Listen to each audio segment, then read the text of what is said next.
acercarnos a un lugar donde la profesionalidad y el buen quehacer está más que avalado por una trayectoria de 27 años, resolviéndoles los problemas legales y asesoramiento laboral y fiscal a una amplia cartera de clientes dentro y fuera de la ciudad de Telde.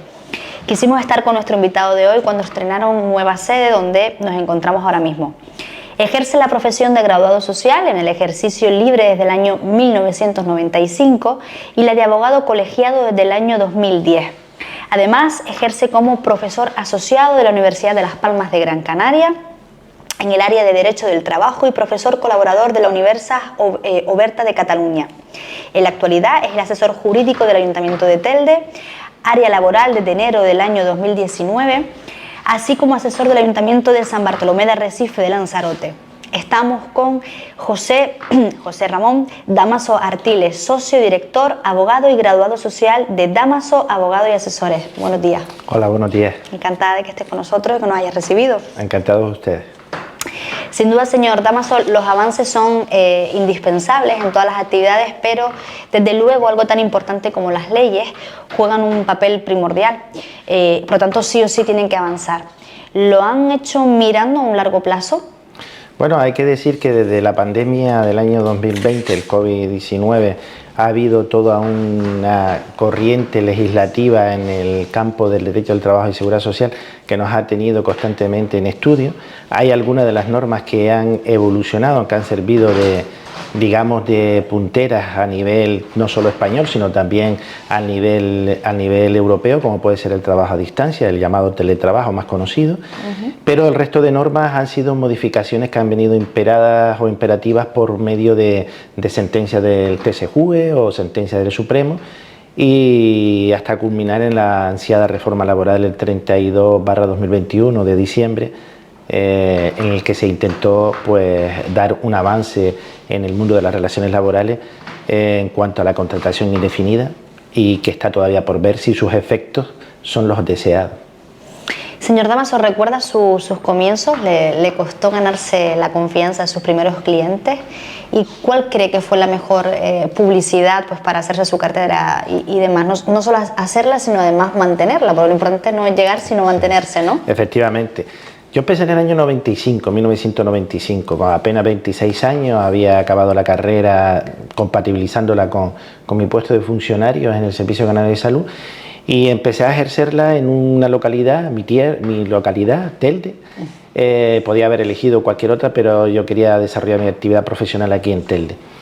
Y lo hice en un momento en que estaba muy concentrada la cartera de clientes, era muy difícil coger algún cliente. Yo me pasé mi primer año con 3 o 4 clientes a los que intenté dar el mejor servicio, y la única cuestión que daba diferente a otros compañeros y compañeras que estaban ejerciendo de hacía años era precisamente el trato directo y personal. Es decir, muchos de los clientes que me venían me decían en aquel momento que es que era muy difícil hablar con el asesor o con el graduado social, porque en aquel momento estábamos en otra línea, ¿no? En otra línea, en otra liga.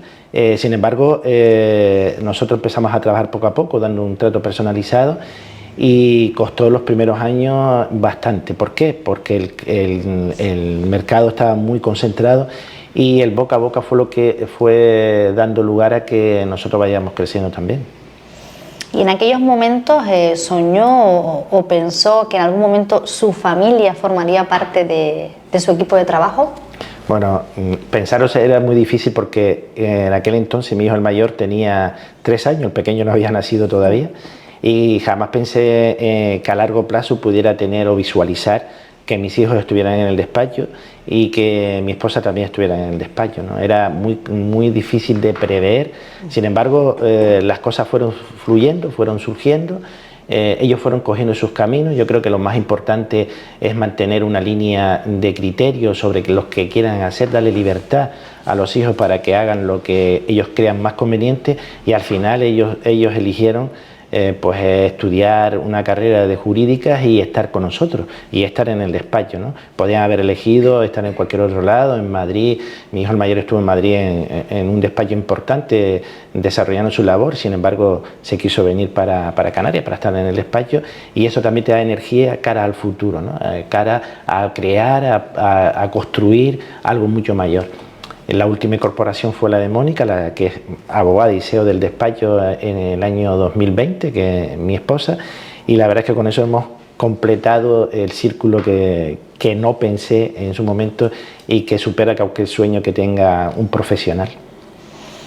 Y háblanos de su equipo actual y lo que ofrece en este caso Damasos Asesores y Abogados.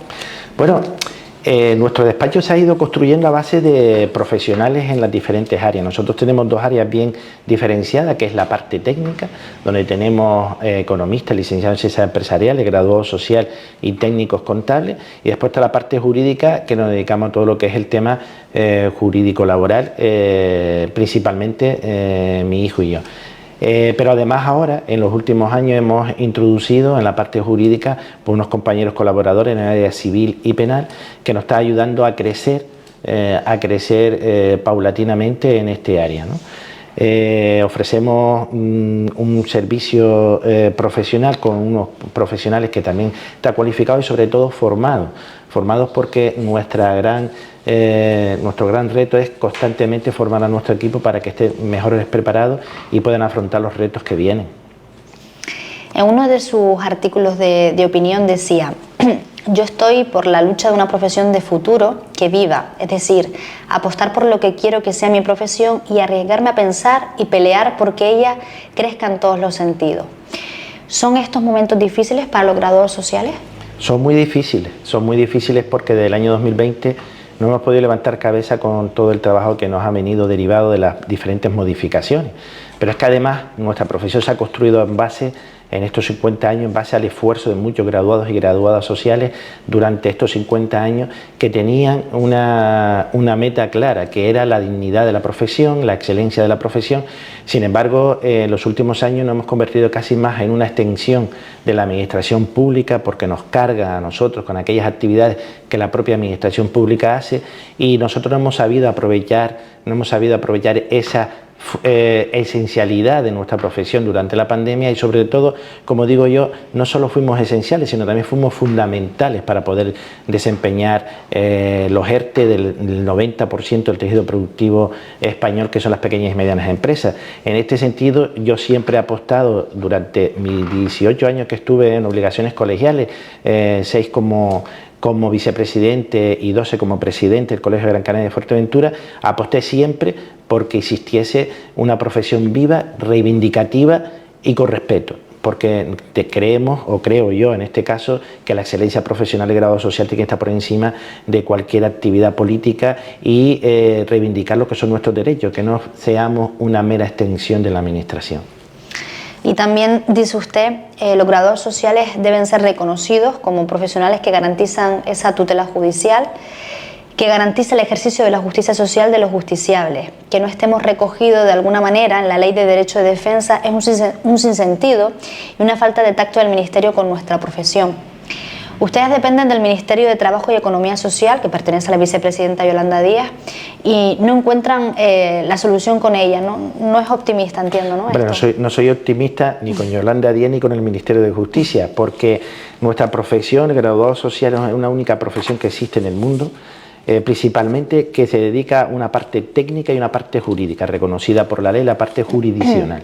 Esa parte jurisdiccional no depende del Ministerio de Trabajo y de Migración, sí depende de todo lo otro que nos afecta en cuanto a la administración pública, etcétera. Lo otro depende del Ministerio de Justicia, pero el Ministerio de Justicia, en el proyecto de ley de derecho a la defensa, yo creo, y mi opinión, y de muchos compañeros también, que confunde lo que es el derecho de defensa a la defensa en el juzgado. Hay que decir que el derecho de defensa es aquel derecho in natura que tiene cualquier persona natural española para pedir su derecho y exigir su derecho ante la jurisdicción. Y cuando es ante la jurisdicción social, puede elegir que lo defienda un abogado o puede elegir que la representación técnica se le haga a un grado social. Y no estar en esa ley es un claro retroceso. Un retroceso fundamental porque nuestra aspiración a estar en la justicia gratuita, lo que va a provocar con esta nueva ley, este proyecto, si no lo luchamos y no lo peleamos, es que probablemente peligre que estemos en la justicia gratuita, un anhelo que tenemos miles de graduados sociales hace muchos años. Es decir, no entendemos cómo no es posible que un ciudadano pueda elegir a un graduado social para que le defienda en la jurisdicción social, y estamos en esa lucha de hace muchos años, y ahí hay una cierta dejadez por parte, digamos, de quien nos gobierna a nivel nacional, quienes nos gobierna a nuestra profesión a nivel nacional, porque yo creo que hay que ser enérgico en ciertas cosas, con respeto pero energía, porque nuestra excelencia profesional va a depender en muchas ocasiones de que estemos a todos los niveles, al mismo nivel en la jurisdicción social que cualquier otro profesional.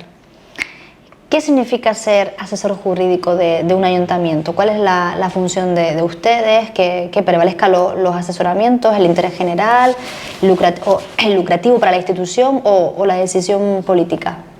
Bueno, desde luego ser asesor jurídico de un ayuntamiento es un reto inmenso, sobre todo porque existen muchas relaciones laborales, sobre todo las relaciones laborales sociales, y muchos tipos de contratación diferenciada según los proyectos e incluso según el Estatuto Básico del Empleo Público, y es un reto porque tendremos que enfrentar día a día a cuestiones que son muy diferentes al resto de relaciones laborales, en el sentido que es el único digamos, actividad que depende de presupuestos públicos.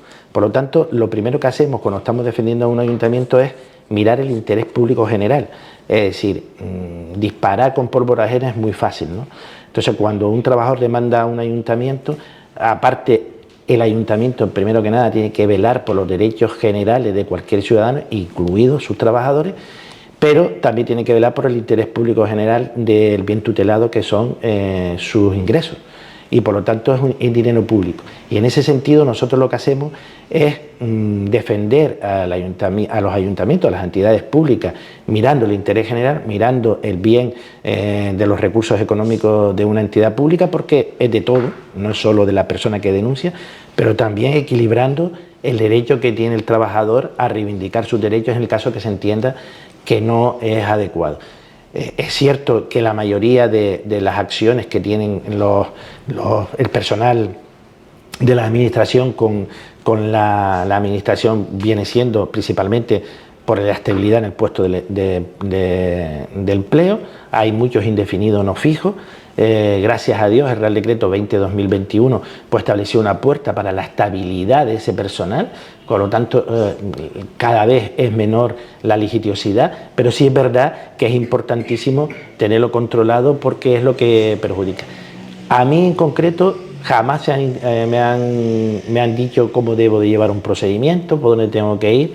Todo lo contrario, han tenido plena confianza en mí, e incluso las informaciones, los informes que les doy pues son tomados en cuenta y en cierta manera pues caminamos al unísono y me hacen caso en la mayoría de las cuestiones que les explico. Por lo tanto, creo que en general las entidades públicas pues velan porque sus trabajadores estén lo mejor que puedan dentro de la legalidad y dentro de la cuantía presupuestaria, que es lo importante. Y desde Damaso Abogados, ustedes también asesoran sobre la realización de control de política retributiva y planes de igualdad. ¿Esto se toma en cuenta? Bueno, los planes de igualdad, para crearlo tienes que tener empresas de mayor de 50 trabajadores ahora mismo, ¿no? Las políticas retributivas, da igual el número de trabajadores, tienes que tenerlas. Nosotros, a través de las múltiples circulares que le mandamos a nuestros clientes, pues la mayoría de ellos la cumplen porque le hacemos las políticas retributivas y los planes de igualdad, pero sí es verdad que en la práctica el desarrollar un plan de igualdad es bastante complicado, es un sistema muy espeso para poder desarrollarlo, y hay muchas empresas que se retienen a desarrollarlo mientras puedan ir, como digo yo, escapando, ¿no? Sí es verdad que esa no es la idea. Nosotros estamos trabajando para que los planes de igualdad de las empresas que tenemos que tienen que cumplirlo se desarrollen lo antes posible. Las políticas retributivas año a año las hacemos a las empresas porque creo que es una obligación tenerlas, y sobre todo porque si el fin que se persigue, la no discriminación salarial, creo que tenemos que participar, porque la labor de graduado social muchas veces es una labor también pedagógica, ¿no? Es una labor de gota a gota, explicando al empresario lo que hay que hacer, a dónde hay que dirigirse, para que cumpla la norma y sobre todo evite sanciones. ¿Las trabajadoras del hogar, perdón, a partir del 2023 pueden tener paro? Sí, afortunadamente era un sinsentido que no lo tuviesen. A partir del año 2023, con la reforma del Real Decreto 16/2022 del Servicio de Hogar Familiar, pues ha introducido la novedad más importante, la del paro, la del desempleo, pero sí es verdad que como todo viene de Europa, es decir, a raíz de una demanda que puso un compañero de Vigo, pues llegó al TSJUE y el TSJUE pues le tiró las orejas a España para que incluyera la situación de desempleo en las empleadas del hogar o empleados del hogar, que también hay. Sí es verdad que es un sector muy feminizado, pero ha habido otros cambios dentro de la reforma del servicio de hogar familiar, como es el llamado desistimiento de que hacía los cabezas de familia, los empleadores del hogar, a las trabajadoras y trabajadores que le podían extinguir el contrato sin causa alguna. Ahora ya se ha cerrado un poco más ese coto y hay que tener causa para poder extinguir el contrato, pero digamos que lo más característico, lo más importante que yo creo que demandaban muchas empleadas y empleados del hogar era el paro. También desde Damasos Abogados atienden y dejan claro la situación de las viviendas vacacionales en las comunidades de propietarios que no ha resultado muy pacífica. ¿Tenemos derecho a saber si nuestro vecino es fijo o discontinuo? Sí, es un derecho que la propia ley sobre vivienda vacacional establece y tiene que estar llevado a Junta y acordado en Junta o al menos comunicado en la Junta. Es verdad que aquí hay un derecho que choca, que es el derecho a la libertad propia que tiene cualquier propietario sobre su vivienda, pero hay que comunicarlo a la Junta Directiva del resto de comunidades, e incluso hay muchas comunidades que ya en sus estatutos están prohibiendo que se utilicen viviendas vacacionales. El futuro está ahí, si cada vez más se están utilizando el tema.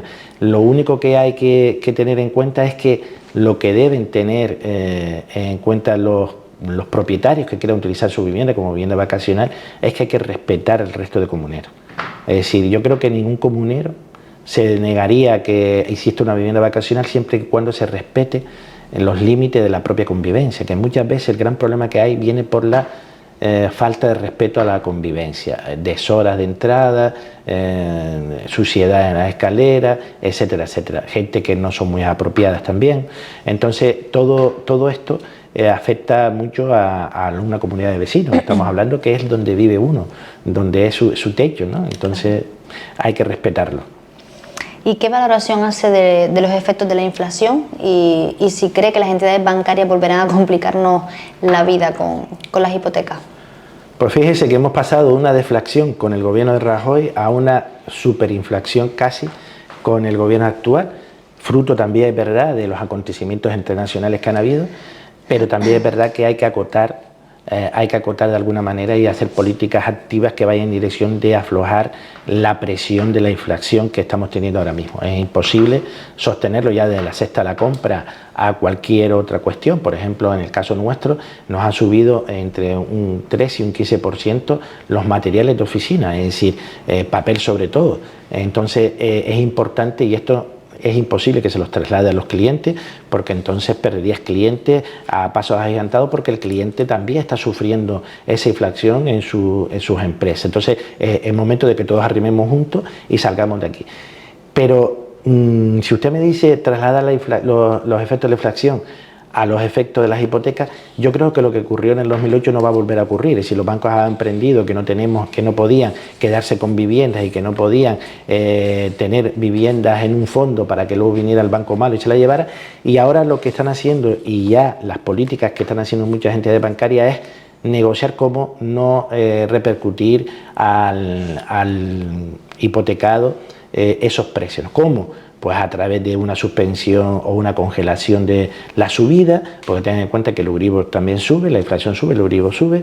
Entonces lo que se pretende es que sigan pagando como vienen normalmente sus hipotecas los hipotecados e intentar retrasar, digamos, esa inflación a través de los tipos de interés en las hipotecas. Yo creo que han aprendido en eso y salvo alguna entidad bancaria, la mayoría, leía las semanas pasadas que CaixaBank estaba estableciendo una política de congelación de las subidas hipotecarias para que no repercutieran a las familias, y yo creo que eso es una buena acción y yo creo que va a continuar en el futuro. No creo que los bancos volvamos a la época del año 2008 a 2012, que fue terrible, ¿no?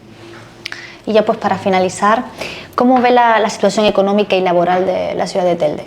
Bueno, Telde, el gran problema que tiene Telde desde mi punto de vista es que los propios teldenses no creen la ciudad que tienen. Es una ciudad con un potencial terrible, es una ciudad que tiene cultura, es una ciudad que tiene arte, es una ciudad que tiene industria. Somos la ciudad de Canarias que más polígonos industriales tiene, pero falta que nos creamos que esta ciudad es grande y que puede crecer. Hay un paro, ya creo que estructural, que no es imposible de bajar en Telde, porque salvo que lo absorba por los propios planes de empleo de las administraciones, es imposible que pueda reducirse mucho más el desempleo en Telde, pero también tenemos una falta de actividad desde el punto de vista de la cultura, desde el punto de vista de la industria, ¿no? Telde tiene un potencial, como ya le digo, importantísimo. Tenemos hasta puertos, tenemos posibilidades de salir al mar. Entonces yo creo que ya esto no es una cuestión de partidos políticos, es una cuestión de la propia ciudadanía. Si hoy hecho falta un movimiento ciudadano que aporte ideas, un clúster de ciudadanos, da igual que sea de derecha, izquierda, de centro, de quien sea, que aporte ideas de cómo crecer la ciudad, de cómo ir dirigida, cómo queremos la ciudad dentro de 20 años. Y eso hace falta de que la ciudadanía también se implique. Nos quejamos mucho de los políticos, del gobierno municipal, etcétera, pero ¿qué hacemos nosotros? La ciudadanía, ¿qué hace? ¿Cómo nos mojamos? Tengan en cuenta que nosotros hemos hecho una inversión en Telde con este edificio que adquirimos en el 2007 y inauguramos en el 2018, que quizás a lo mejor nadie estaría dispuesto a hacerlo de los que están aquí en Telde. ¿Por qué? Por la proyección que pueda tener o no. Si nosotros hemos hecho un edificio emblemático, estamos en el centro de la ciudad de San Juan, y esto es lo que hay que hacer, apostar por la ciudad, crecer por la ciudad. Y este problema es un problema que afecta a la ciudadanía. Concienciación, implicación y trabajo. Y menos victimismo y más, digamos, como decimos en canario, arremangarse la camisa, ¿no? Pues don José Dámaso Artiles, ha sido un placer compartir este tiempo con usted y sus conocimientos. Esperamos volver a vernos pronto, y muchísimas gracias por la atención que nos ha brindado. Muchas gracias a ustedes y a su programa, y esta es su casa, cuando quieran pueden venir. Gracias. Y nosotros ahora sí nos volvemos a los estudios y lo hacemos después de la publicidad con La Trastienda, hoy con Gregorio Viera y Ezequiel López, que no sé si hablarán de política, unos se alejen y lo verán.